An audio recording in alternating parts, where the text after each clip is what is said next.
Welcome back to the channel. This is my third little FL Studio video. So I did like a basic tutorial, an intermediate tutorial, and now I'm just starting on a new song while you guys are watching. So I have got my template that I made here. It's nothing crazy. It's just got my 4-track spots that I normally use: drums, synth, strings, and brass. Currently I have it like, I have some stuff kind of compressed in there, but I try and fit like all the string MIDI in one and all the synth MIDI in one. So right now it kind of looks like this. I don't know if that's gonna stay like this forever, but that's what I have for now. I'm just gonna show you my whole loadout here. This is what I have for the mixer. The master is over here. I have the kick and snare being sidechained to a limiter over here. The hats are just in, the 3 green synths are into this synth right here. I think I have an extra spot here for any low synths. The sub is going into the bass. These are all the buses that I made. The strings go to the string bus, the brass goes to the brass bus. I have a bus here for orchestral drums, which is kind of sidechained. The limiter has this kick limiter here, which it's going to sidechain everything. Same with the orchestral drums. You just got to tune them to taste.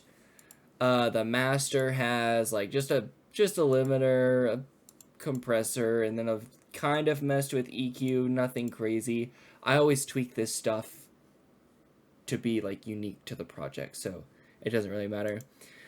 I have some basic stuff on here. Just, it's all to taste. I normally change it up as I go, but this is just a rough start. You can't see it, but I keep my mixer open on my second monitor, so it's not in my face. We're gonna go ahead and start, and I think we're gonna start with some kind of synth. So this is big boy time. We're using pigments. If you don't have pigments, like, I guess you won't really be able to like copy this, but you can kind of do your own thing.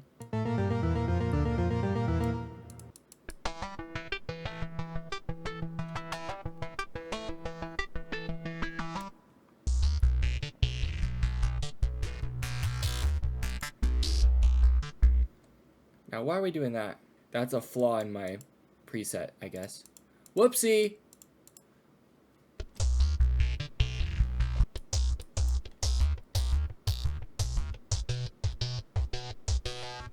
So you can get really interesting effects when you combine, or when you split up these ARP notes into like different little subsections here. Instead of just holding it out like you normally would, splitting it up and forcing it to start over causes like some interesting effects that I like doing sometimes. Okay, so I just noticed it's off the grid.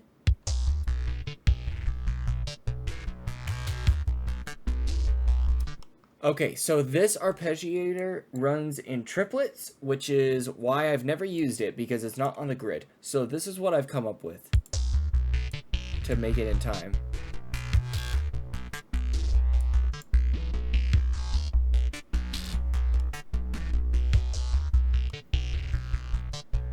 So the kicks are in time with the start of the ARP, even though it is not on the grid. Although when it starts that fourth, or I guess fifth bar, when it completes the 4 bars, it does start on time again, I think. So if I put this here, yep. Okay, so then let's do it again. It's very interesting how this is set up running in triplets, but I think it makes for a very interesting, listen to how it sounds with the metronome.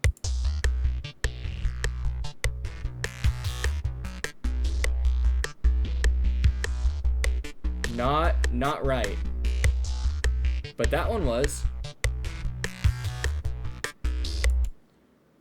Okay, I'm getting some audio glitching, so I'm gonna have to restart my, never mind. That doesn't matter. I'm getting some audio glitching. Actually, I'll show you how I fix that. Hopefully you guys couldn't hear it, but there is this page that I've had to pull up. Super user. Is there a way to restart audio without restarting a Windows 7 computer? So basically what happens, and this happens when I play Fortnite. This is like a whole side tangent. The audio gets ultra compressed. It sounds 8-bit. And I don't know what it is, but it's been doing it with FL, and I need to restart it basically. So you open your command prompt and you type these things in, and then it starts working and it fixes it, and you don't have to restart your computer. So super, like, literally so helpful if this happens, especially during like a live stream. I did go ahead and just restart FL as well. So what would happen if I did strings during this part?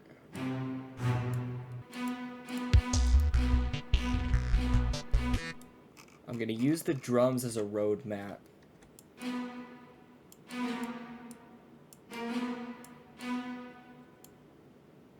So I just noticed, because of the way this ARP is going, it actually takes 5 bars to complete a 4-bar phrase musically.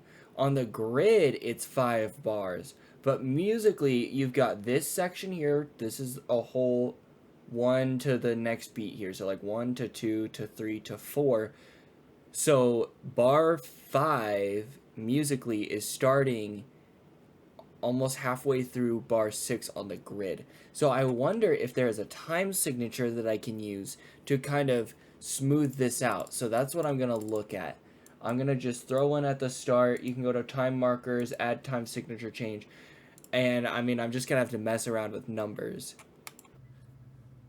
Okay, so I messed with this for like 20 minutes trying to get time signatures or changing the ARP and seeing if there was something I could do there with the timing. And like genuinely, it just, nothing worked right. And so I just ended up scrapping everything I did. So it was like 20 minutes of experimenting, and I was just like, I'll just pretend I didn't do any of that and continue on. I'm gonna throw these notes over here for now because I think I'm gonna change this a little bit.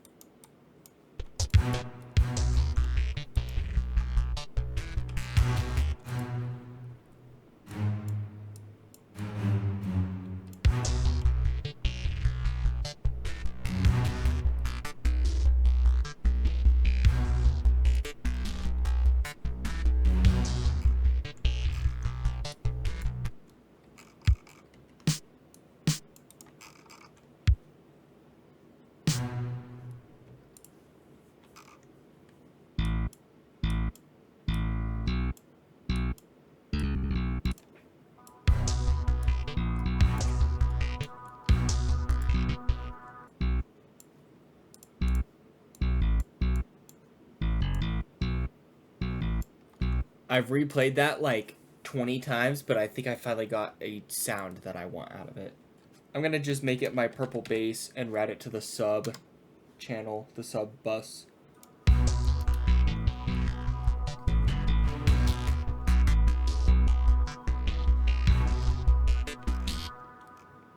One thing I'll do, if it sounds like your bass lines are clashing a little bit, just move them up an octave so you can actually hear the pitches, and then you can lower it back down. Okay, because I think I had it was a little too funky. But I like that. For our side chain here, this is our kick and snare. You can see every time they play. A little less so on the snare, but the kick is a nice sharp. Basically, it's dipping out all the other sound and making room for the kick so that there is a little vroom vroom kind of sound. But it's not super noticeable because of how spread out they are, but it's okay. A great starting place. Okay guys, so I did some work off camera. I really just got stuck and just took a few days and was like, I don't know what to do here. This whole situation of being off the grid was really bothering me. So what I did was I sectioned off a measure here. Obviously it's not on the grid, but like, let's just pretend. And then I rendered it out right here. I clicked, where is it? Export file. You can export just this just this section. So I did that. And then I just use the tool right here in the audio clips focus. You can stretch the audio. So I stretched it to where the waveform lines up correctly on the beat. And so now we have something that is in time with the metronome. Except I also put a tempo thing to slow it down.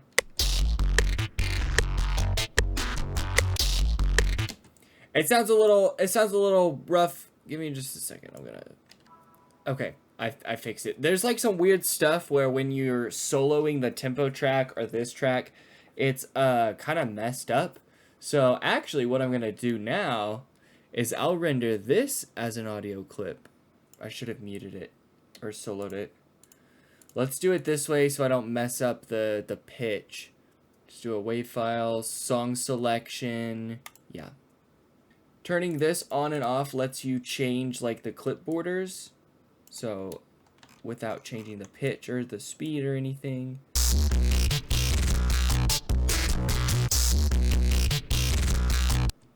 Okay, so this is what I have now. We're gonna change up the vibe a little bit. We're going from something like this.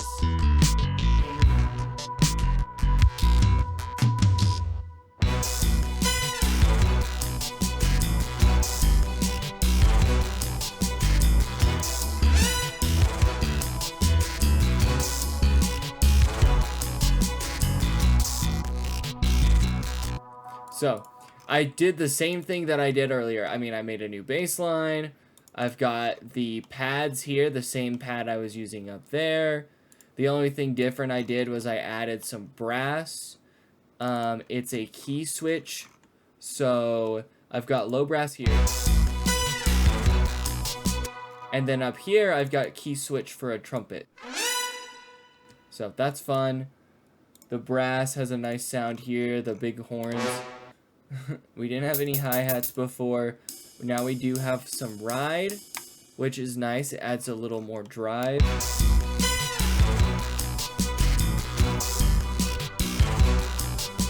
I just realized I did change my audio settings, so I'm going to lower it back down a little bit.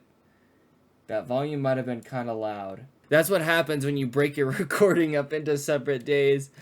I had changed my settings, but it's okay. Now, this is a decent spot. I mean, we've got like a minute of music here. We're starting on this second section here. This is not a tutorial of like, oh, this is how you structure your music or make forms. I tend to not do that and just go with the flow. And right now the flow is saying, okay, move away from this and get something a little groovier. You just gotta keep building. That's what I do, at least. Just finding new things to kind of throw into the mix. I don't use a ton of samples. Anything you do, I mean, just treat it like these audio clips and just drag and drop it wherever you want. I mean, these are all separate clips here. So you can just slide things in, and we might get some claps. Here we go. Very reverby one, which I think will work for this. So we're going to put those here. Sometimes I kind of like to make another snare clap. You can go here and just duck the pitch slightly. Oh, so that was a phase. So that's too close still.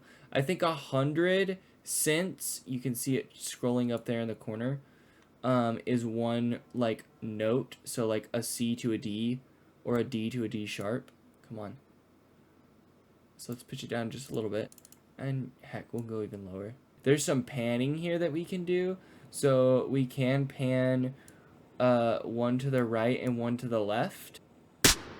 I don't know if you guys can hear that, and I don't know if that's a good idea. I've never really tried that before. It just popped in my head. So we're gonna try it and see how it goes. If this is basically the verse of this little spot, then this needs to be the chorus. So this was like just a long intro. This is the start of the verse, and then this is the chorus here. So all of this needs to kind of come to a head. Sometimes doing things like this, it revealed to me, oh, in my bass line, I'm playing a G here, but I had these brass notes at A. So I'm going to just move this down to G just so it is the same. And it has a little bit of, like, it's just cohesive and it's the same. That keeps things from clashing where I don't want them to. Using the brass to do the bass line, I don't know if it's a great idea. I might try and maybe put the bass line in as well. I just don't know how this is gonna sound.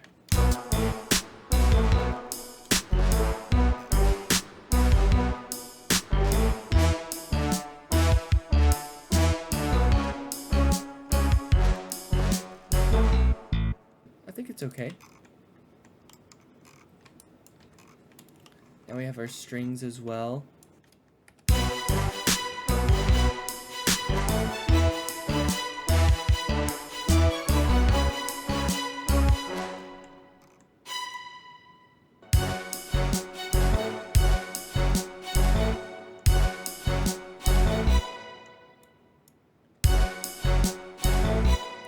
So maybe this for the strings.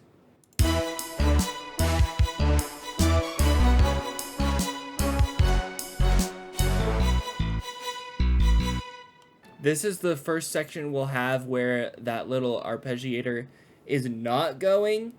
And I think that will help and make it sound a little fresher. I'm also going to come down and put maybe hi-hats in, which is a little different because normally you open up to the ride. Wait, hold on.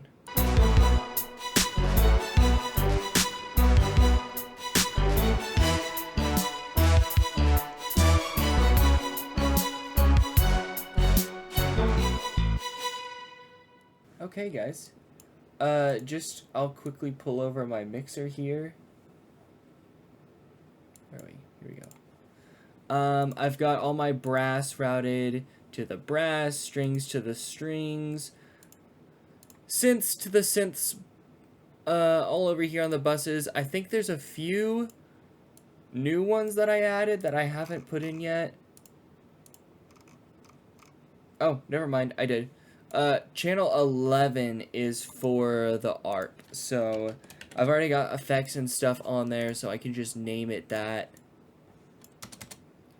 So that way we know, oh yeah, this is where...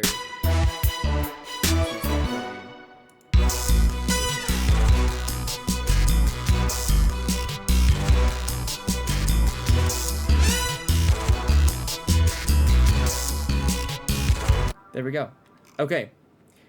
I haven't ever, like, done a tutorial like this before, so if this is confusing or if it's good, let me know, please. I stream stuff like this on TikTok. I'm either doing this or playing games, so check me out at NinjaJ2001. I upload other kinds of music to Zenglare, which is a different YouTube channel, and then I put stuff and like compilations on this channel. So lots of things to check out. Let's play this from the start and see what we have so far.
Okay, that's it so far. Definitely, I think what I'll work on next is messing with the timing and making sure all these things are hitting where they need to. There's just a little bit of delay with when these brass instruments kick in and sometimes with the strings. So I just want to make sure that's locked up between the drums and the bass. But yeah, that's this song so far. Some like Moon Rover chase kind of thing. I don't know. I say chase. I think that's what I think of for the preset, but it's called Mission to Mars, actually. Um, so, anyways, stick around. I'll be continuing it and doing something with it. So, thanks for watching and have a good day.